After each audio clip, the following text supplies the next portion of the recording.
Thank you, Mark, and good morning. My presentation focuses on the capital side of today's story. You will see that our strong capital position provides a solid base to invest in the growth of our business. And at the same time, this base generates a sustainable level of remittances to the group.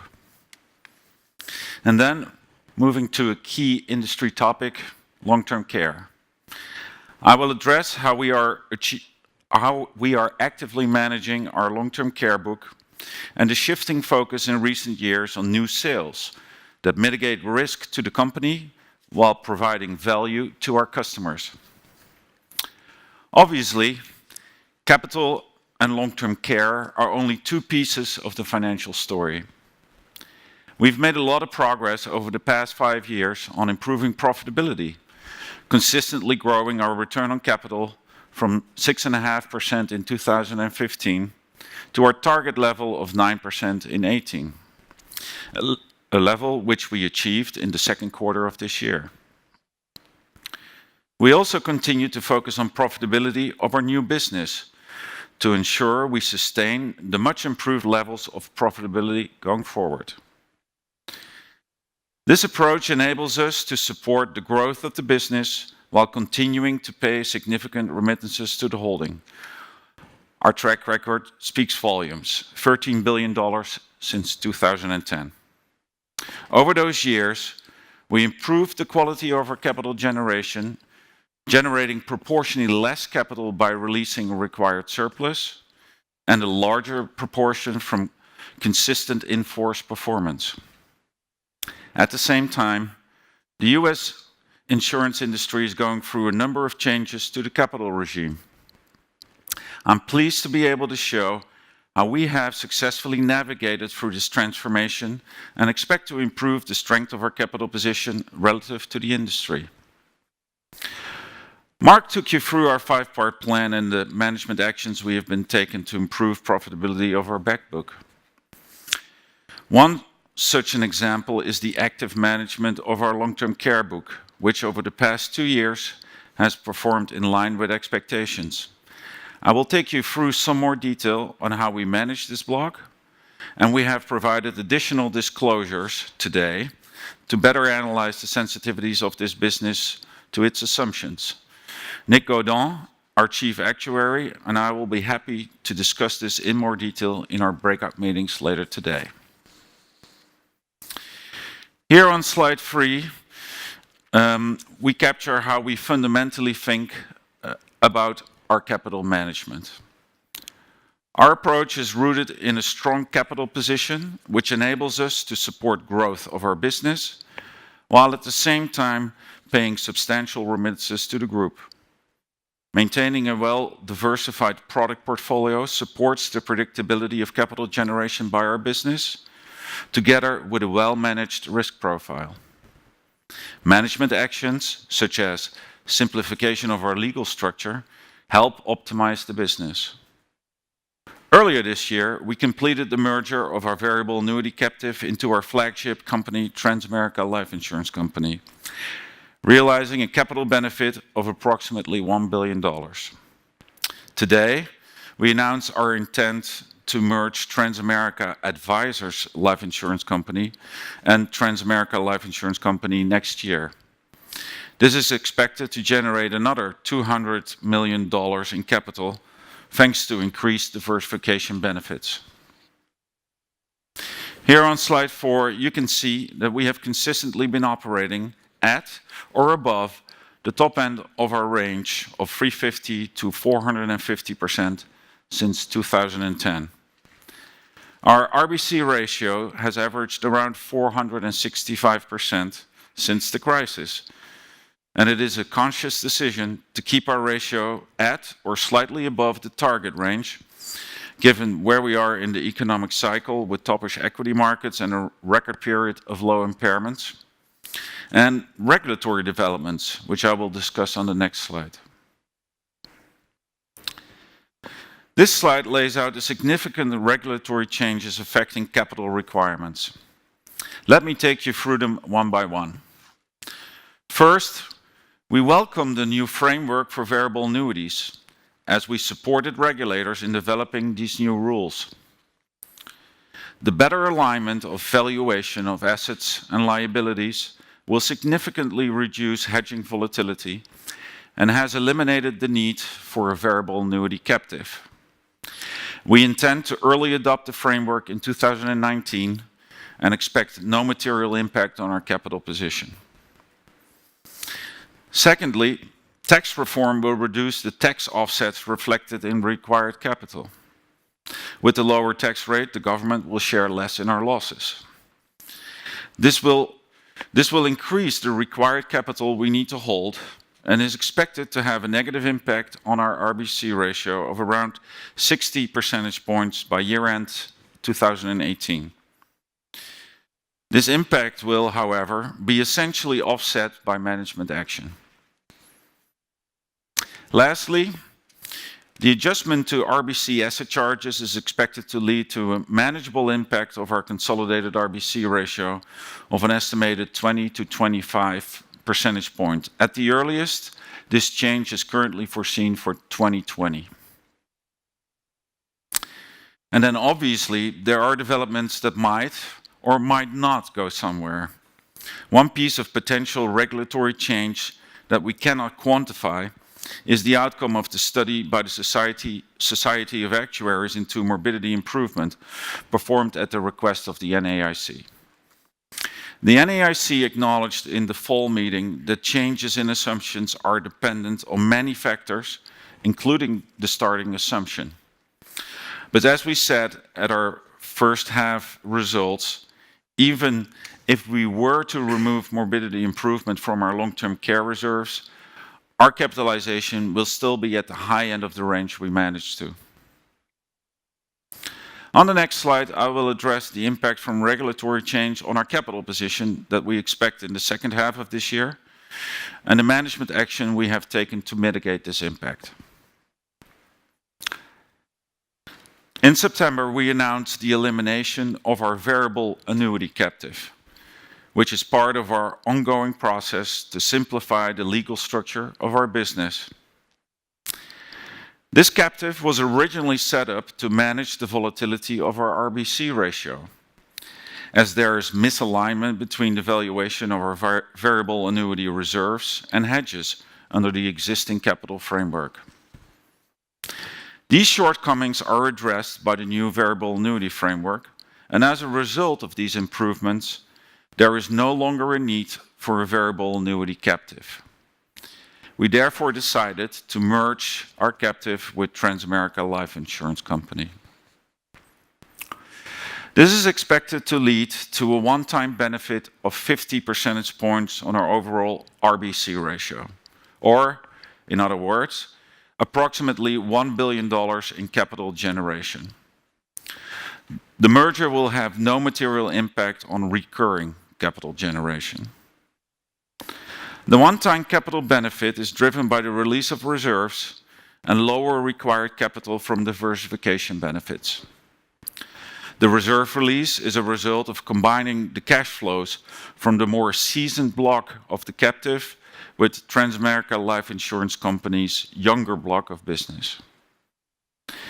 This benefit further strengthens our capital position and essentially offsets the expected negative impact from tax reform of 60 percentage points. On slide 7, you can see that our capital position provides us with a strong foundation to remit capital to the group. Since 2010, Transamerica has upstreamed $13 billion to the group, $10 billion of annual remittances, and $3 billion of remittances paid from the disposal of non-core businesses, such as the Boley-Coley runoff business in 2017. This year, we anticipate another $150 million in additional dividends from the divestment of our remaining life reinsurance portfolio to SCOR. Despite significant divestments over the years, we've been able to maintain stable, normalized capital generation of approximately $1 billion, supporting annual dividends to the group of $900 million. early this year, we raised our capital generation guidance to $1.1 billion. This additional $100 million is a reflection of the lower tax rate thanks to US tax reform, which was enacted at the end of last year.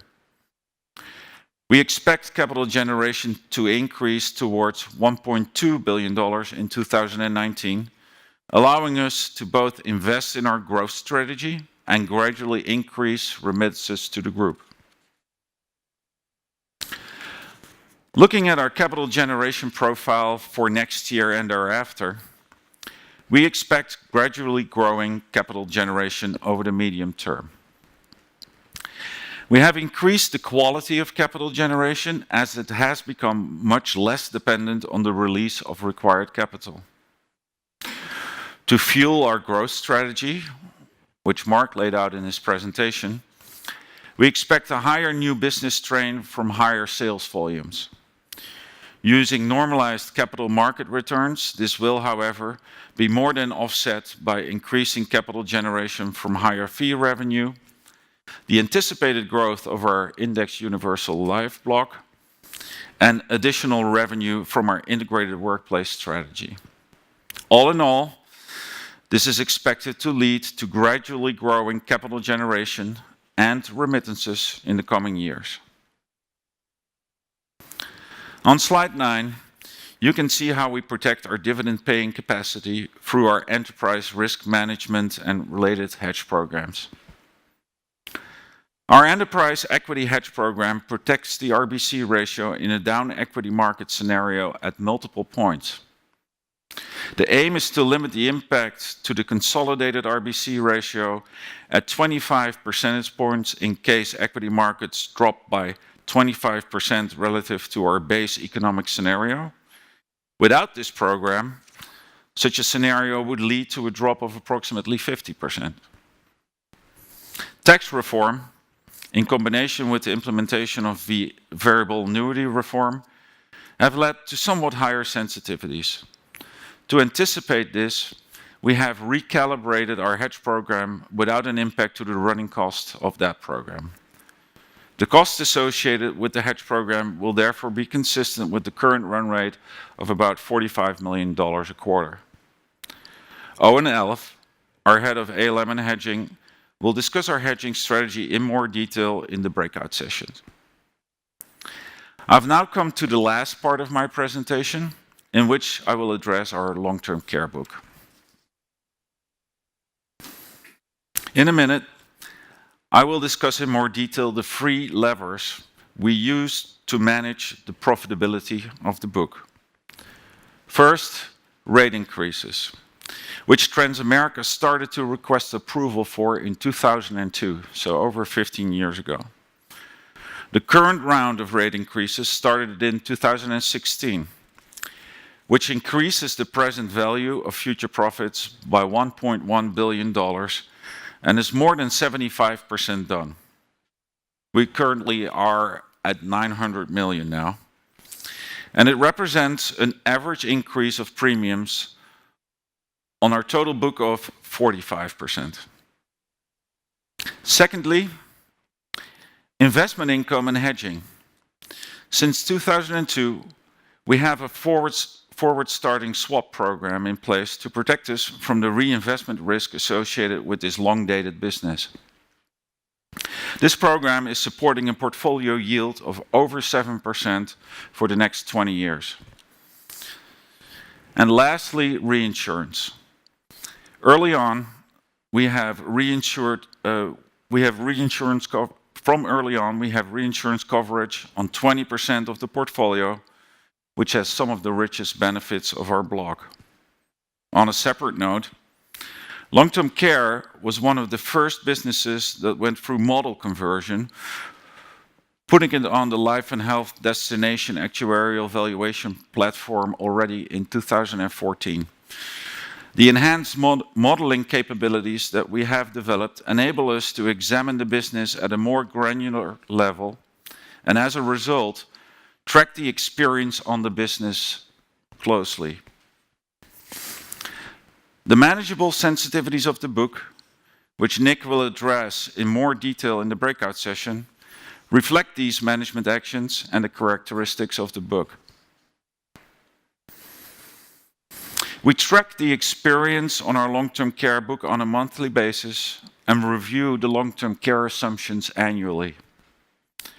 Over the last 2 years, our long-term care experience under IFRS has tracked well against management's best estimates, and we have not made material changes to our actuarial assumptions for this business.